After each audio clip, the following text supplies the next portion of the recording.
A curandeira do interior disse que sabe por que a família Fonseca não descansa, e o que ela contou mudou tudo o que eu pensava. Meu nome é Roberto Silva.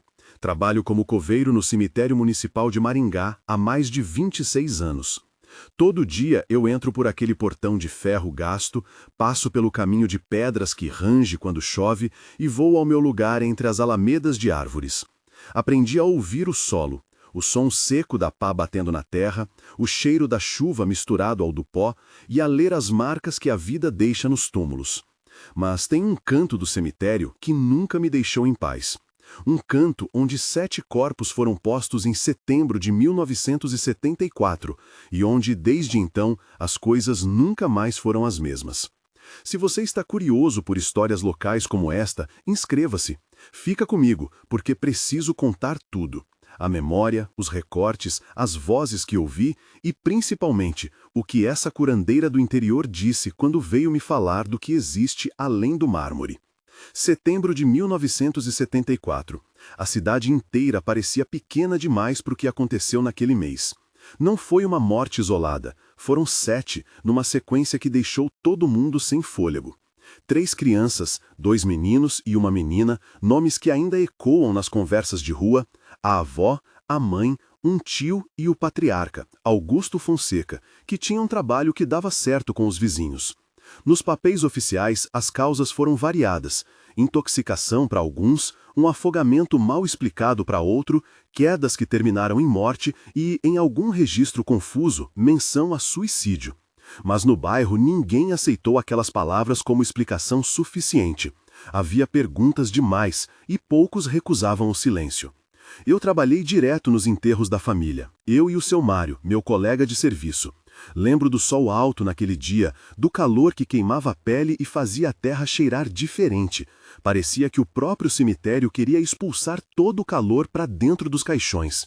O jazigo onde os Fonseca foram postos fica numa alameda que recebe a luz do fim de tarde. Quando fechamos o último caixão, foi o padre que faltou. Disseram que tinha um problema, e alguém lacrou o túmulo por fora com uma prensa que nunca esquecerei. Um metal velho, a madeira rangendo e o som do martelo batendo. Foi aí que ouvi pela primeira vez algo que me tirou a calma. Ouvi vozes vindo de dentro, me contou anos depois o seu Mário, com a mão tremendo sobre a tabela de apostas que ele gosta de levar ao campo. A gente bateu a tampa, rapaz, e parecia que tinha gente conversando lá dentro. A voz era baixa, como quem fala de medo. Ele falava baixo e eu vi a mão dele fechar-se como se agarrasse algo invisível. Eu fui embora cedo naquele dia, não dou conta de coisa assim. Naquele tempo, as pessoas diziam que era a dor que deixava a cabeça confusa. Eu também tentei acreditar nisso, mas não demora muito para entender que há coisas que não se curam apenas com explicação. A casa dos Fonseca ficou vazia depois disso. Alguns vizinhos lembravam de uma movimentação estranha antes das mortes, gente entrando e saindo à noite, luzes que piscavam. Outros falavam que Augusto andava mais calado e que tinha procurado gente que lidava com coisa de espírito. Eu juntei aqueles relatos com recortes de jornal que achei amarelados em uma prateleira da biblioteca municipal. Havia menção a um grupo espiritualista que, segundo alguns, fazia reuniões no antigo sítio fora da cidade. Nada disso é prova, apenas peças que se encaixavam numa figura sem rosto. Anos se passaram. Em 1999, ouvi pela primeira vez falar de círculos de grama queimada.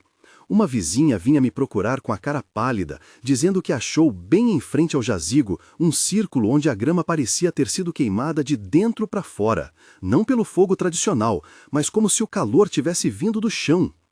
Parecia que alguém riscou com o dedo no capim, ela me contou, e eu me lembro de ter ido lá naquela noite com a lanterna na mão. A grama tinha um anel amarelado, como se algo tivesse sugado a vida dali. Fiquei parado, olhando, sentindo um aperto no peito. Já cheguei a ver as marcas, Roberto, disse a dona Aparecida um dia quando eu a encontrei varrendo as escadas da capela. Ela era a antiga zeladora, de voz fina e unhas sempre manchadas de barro. Vi a porta do jazigo entreaberta. Não devia, porque lacraram tudo. Tinha uma sombra no vão e eu desmaiei. Ela quase sussurrou isso, como se contar alto pudesse chamar aquilo de volta. Acordei na rua, com gente em volta, sem entender por que eu estava ali, suada. A reação dela não foi teatral. Eu vi o medo verdadeiro nos olhos dela e as mãos tremendo quando lembrava do cheiro que sentira, um cheiro que ela descreveu como doce demais, como se alguém tivesse queimando açúcar. Não eram relatos isolados. Josué, que trabalhou conosco por um tempo e vinha de serviço militar, tinha uma história que me deixou sem sono por semanas. Uma vez eu estava lá a uns metros, passando com uma pá, ele disse. Deu uma náusea, sabe? Não é dor de estômago, é como se tivesse enjoando de alma. Liguei a lanterna e vi a sombra de uma criança virando a cabeça, de modo que não dava para ser natural. Saí correndo. Josué falava com a voz de quem vira o limite do próprio corpo falhar. Ele jurou ter sentido o chão inclinar, o batimento acelerando. Acabou pedindo afastamento do serviço por uns meses. Eu não sou de medo fácil, repetia, mas aquilo mexeu com algo que não sei nomear.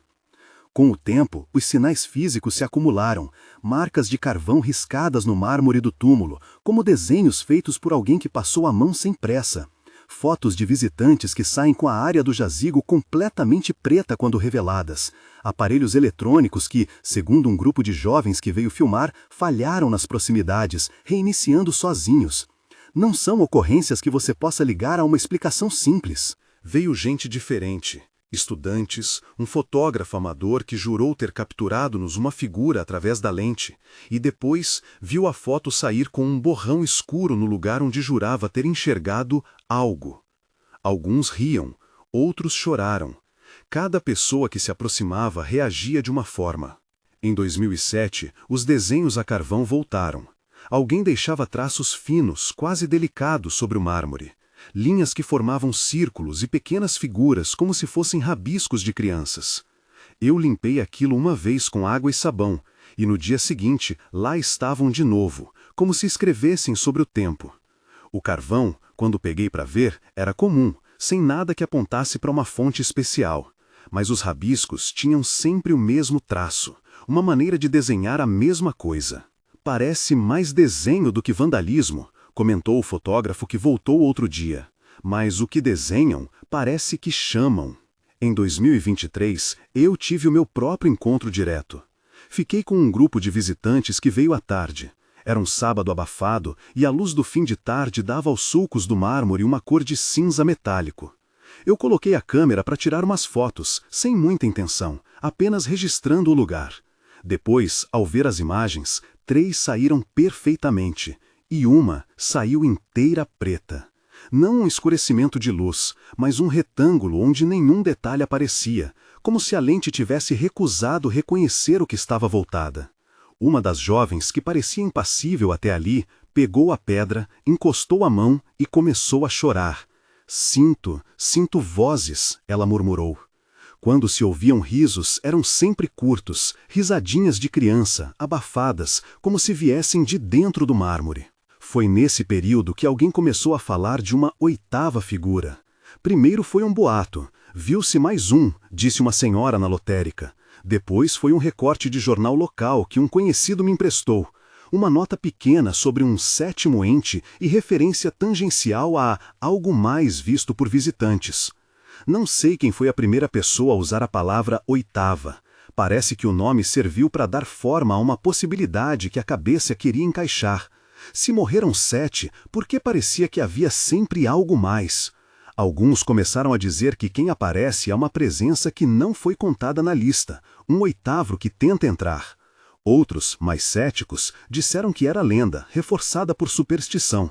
Eu comecei a cavar entre papéis e histórias. Fui até a biblioteca, vasculhei os recortes de jornal da época e encontrei, numa caixinha de notas, menções a reuniões que Augusto teria participado com um grupo espiritualista.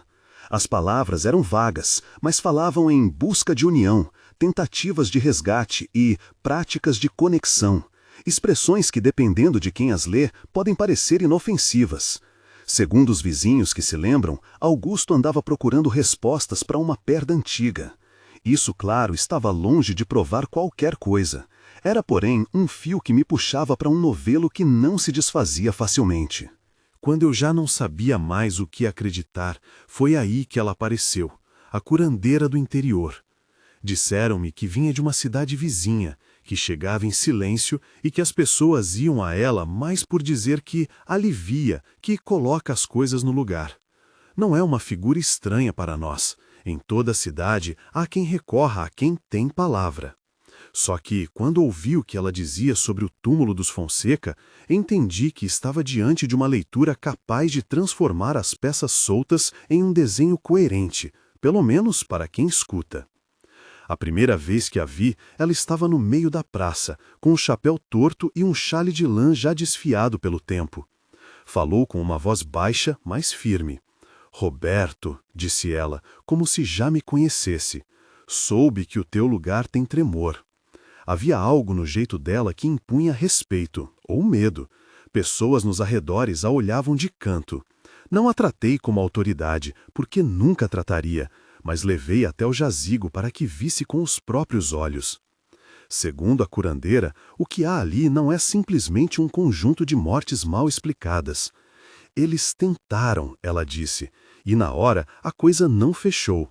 Falou devagar, como quem desmonta uma máquina antiga na cabeça antes de dizer onde a engrenagem falhou.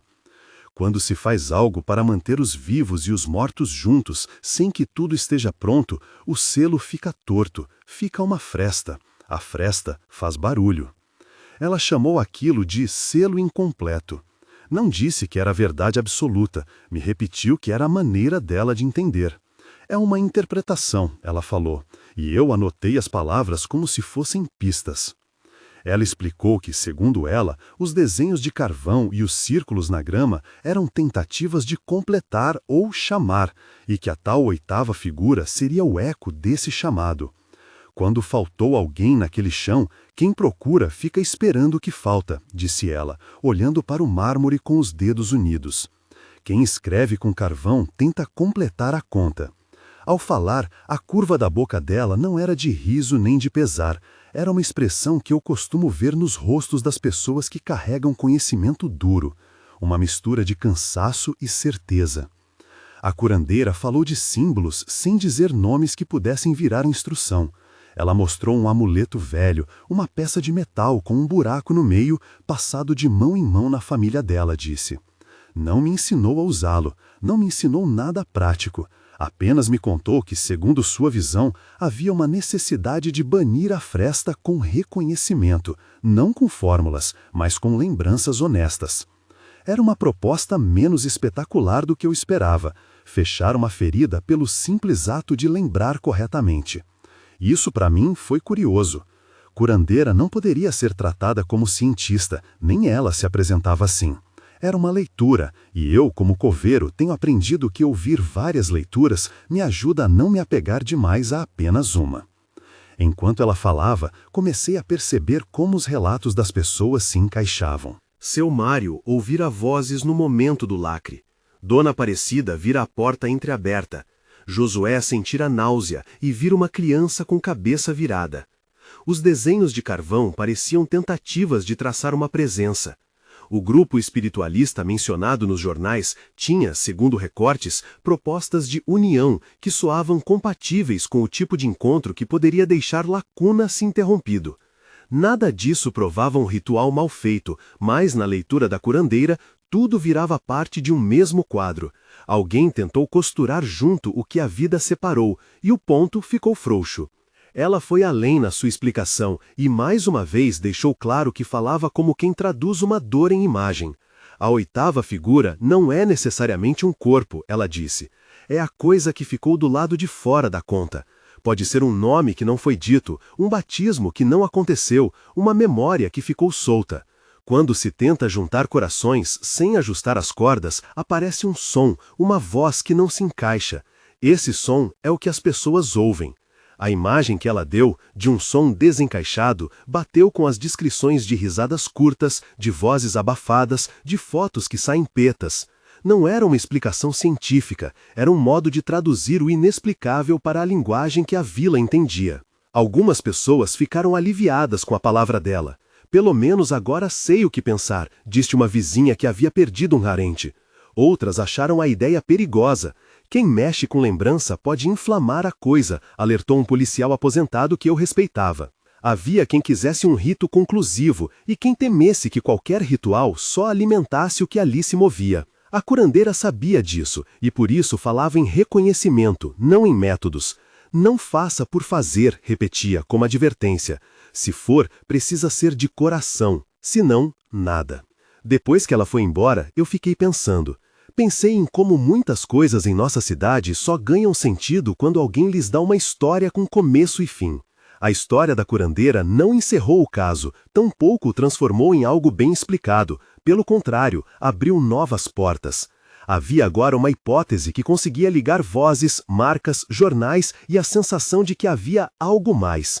Mas também havia o perigo de que aquela hipótese alimentasse pânico ou julgamentos apressados. Vários visitantes, depois de ouvir a palavra da curandeira, vieram com flores e nomes.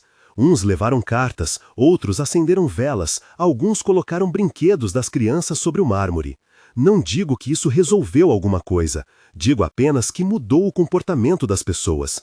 Alguns juraram que as vozes diminuíram, outros relataram que algo mudou, mas não sabiam dizer se para melhor ou pior. E havia aqueles que voltaram a sentir a presença com intensidade maior, talvez porque tocaram ali um lugar que já estava vivo de memória. Eu chequei os arquivos novamente. Encontrei um processo antigo, sem sentença, que mencionava uma reunião no sítio de um homem que tinha curiosidade por práticas espirituais. Nada de nomes claros, nada que permitisse apontar culpados ou afirmar um crime. Apenas páginas que batiam no mesmo ritmo das suposições. A polícia da época registrou mortes com causas médicas. Em 1974, os procedimentos eram menos rigorosos, e a cidade ainda tinha um ar de interior onde certas coisas se solucionavam mais com cochichos do que com boletins oficiais. Tudo isso para dizer que, mesmo com todas as pistas, a verdade permanece elusiva. O que aprendi com esse tempo todo de relatos e idas e vindas ao jazigo é a mesma lição que a curandeira deu sem se apropriar da autoridade. Não há certeza sem humildade. Nem todas as perguntas precisam de resposta, e algumas respostas que ganham forma só existem porque precisamos colocá-las em palavras. Mas também não podemos simplesmente varrer para debaixo do tapete. Os sinais continuavam ali. Círculos na grama, carvão no mármore, fotos que saíam pretas, visitas que sentiam frio e riso de criança ao mesmo tempo. Uma noite, uns jovens vieram filmar com lanternas e microfones improvisados. Eles queriam provar algo para si mesmos, o que é legítimo. Fiquei observando da distância, vendo as sombras correrem mais rápidas quando o vento pegava nas folhas. De repente, uma das meninas começou a chorar sem motivo aparente e apontou para perto do marco do jazigo. "Tem alguém olhando", disse. O fotógrafo pegou a imagem e depois jurou que viu, na tela, uma forma que parecia uma pessoa de costas, como se estivesse lá e não estivesse. Muitos dos que vão lá sentem-se diferentes quando se aproximam do túmulo, alguns mais leves, alguns mais pesados. A diversidade de reações me fez pensar que o lugar funciona, de certo modo, como um espelho, reflete o que cada um carrega. A curandeira, antes de ir embora, deixou uma coisa que me ficou na cabeça. Ela pegou nas minhas mãos calejadas e disse: "A cidade esquece as coisas com pressa. O que ficou preso procura lembrança. Se tu cuidares com respeito, às vezes o som diminui. Se mexer por vaidade, ele acorda mais." Não era um pedido nem uma ordem, era uma advertência que tem o gosto de verdade. Eu acreditei no que pude, e continuei a abrir e a fechar covas, sempre com a sensação de que havia um tacete a mais no couro. Anos se seguem e o túmulo permanece. Em noites de vento, eu ainda escuto, às vezes, um sussurro que parece mais uma concha falando com a maré. Não é sempre. Às vezes fica tudo quieto, e o lugar parece apenas mais um canto onde o tempo faz as camélias desabrocharem e secarem. Há dias em que uma criança passa correndo, dando risada, e o som dela mistura-se com uma risadinha que, se você presta atenção, não é exatamente a mesma. Nessas horas me vem uma sensação estranha. Talvez a linha que separa lembrança e presença seja fina demais para nossa compreensão, e qualquer tentativa de costurar a remenda pode abrir de novo. A minha postura diante disso tudo é de respeito e cautela. Não declaro nada como verdade absoluta. Não acuso pessoas nem aponto culpados. Só narro o que ouvi, o que vi, o que pesquisei. Se me perguntarem, você acredita no que a curandeira disse? Eu respondo que acredito que sua explicação faz sentido dentro do quadro de relatos que temos. Acredito que dá forma a um tipo de dor que as pessoas não souberam nomear. Isso não faz dela uma autoridade inquestionável, faz dela uma voz que deu voz ao que outros sentiam. E o segredo que ela revelou? Não é uma fórmula pronta, não é um feitiço que fecha para sempre. É uma leitura, que o túmulo funciona como um selo que foi mal feito, que há um faltante, a oitava figura, que é, na prática, o símbolo de algo que não foi resolvido. Segundo ela, a presença ressurge quando tem gente que precisa completar o que ficou pendente. Quando chega gente interessada em sensacionalizar, a coisa pode reagir. Quando chega gente que lembra com verdade, há quem diga que o barulho diminui. Pode ser que tudo isso seja opinião e efeito psicológico. Pode ser que haja algo ali que não entraria em nenhuma explicação racional. Eu não sei, e é por isso que continuo indo ao meu trabalho com cuidado. A verdade é que a memória coletiva pesa mais que qualquer lauda de papel. A vizinhança inteira carrega as memórias dos Fonseca como quem carrega uma toalha molhada. Sabe que está úmida, que mancha e evita colocá-la em cima da mesa. Algumas famílias evitam aquele lado do cemitério, outras deixam flores o tempo todo. Há quem vá por curiosidade, quem vá por devoção, e há quem simplesmente passe reto. Eu vi gente curvada em frente ao mármore, sussurrando palavras que pareciam nomes, e vi quem colocasse um brinquedo no topo, como se pudesse bagunçar a história com gestos. Vi risadas, vi lágrimas. Todas essas reações são parte do mesmo tecido. Quando a curandeira se foi, deixou uma peça simples no jazigo, uma flor seca amarrada com barbante. Não digo que isso vá calar o que há, disse ela antes de se afastar, mas serve para lembrar que alguém viu, que alguém seguiu. A flor ficou ali por alguns meses. Não me pareceu um recurso mágico. Pareceu, na minha cabeça, um pedido, que aquilo fosse lembrado com cuidado, não explorado com sede de espetáculo. Hoje, o que resta a mim é a vigilância humilde. Continuo a limpar as marcas de carvão, a olhar as circunferências de grama queimada quando surgem, a ouvir as histórias dos que passaram e dos que ficaram. Pergunto com frequência o que uma comunidade deve fazer com um lugar que guarda dor e mistério. Algumas respostas são pragmáticas: reforçar a manutenção, restringir visitas sensacionais. Outras são mais humanizadas: lembrar com respeito, deixar o espaço para as memórias que precisam ser deixadas. Entre o pragmatismo e a lembrança, procuro um meio termo. Você pode pensar que eu sou um crédulo, pode achar que a curandeira inventou uma história bonita para acalmar as pessoas. Pode até ser. Isso não diminui o fato de que, em um canto do cemitério, há marcas que não se explicam facilmente, e há relatos que se repetem de boca em boca. O que me chama a atenção é como as pessoas respondem quando confrontadas com algo que não cabe nas caixas de explicação que elas têm. Algumas fecham a caixa, outras encaixam a peça com cuidado, e poucas se arriscam a dizer que simplesmente não sabem. Eu não vou dizer que o túmulo dos Fonseca está maldito. Não vou usar palavras que façam da história um conto sensacionalista. Vou sim afirmar que há ali uma concentração de memórias não resolvidas e que isso mexe com quem se aproxima. A curandeira me deu um nome para isso: selo incompleto. Para alguns, isso é precioso, para outros, perigoso. Para mim, foi o que fez a história encaixar e ganhar rosto. Não o rosto de uma explicação final, mas o rosto de uma necessidade. A necessidade do reconhecido, do nome dito, do gesto que reconhece. Se você já visitou um lugar onde sentiu algo que não soube explicar, compartilhe. Conte nos comentários a sua experiência.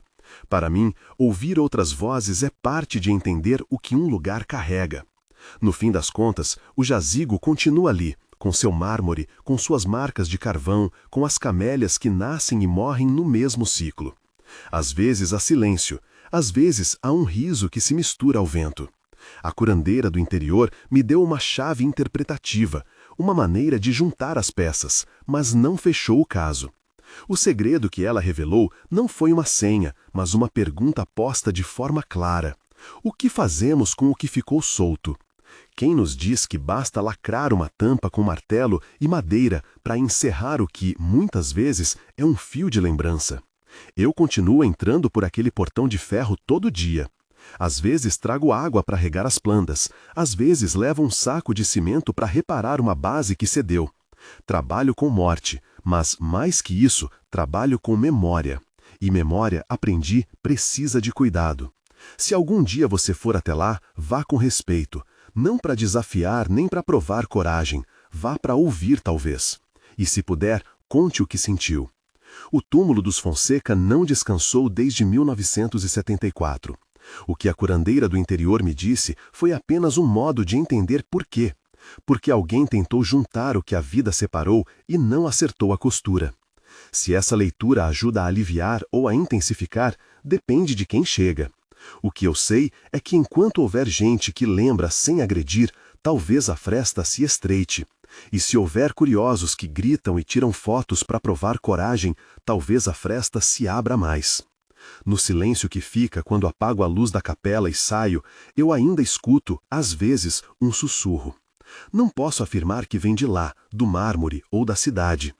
Posso apenas dizer, existe algo que pede lembrança. E eu, que passei a vida entre covas e nomes, aprendi a dar lugar a isso sem me apressar em julgamentos. Conte sua experiência se já visitou um lugar que lhe pareceu não descansar. Sua história pode ajudar a entender que, muitas vezes, o que chamamos de mistério é apenas a maneira que a dor encontrou de permanecer viva.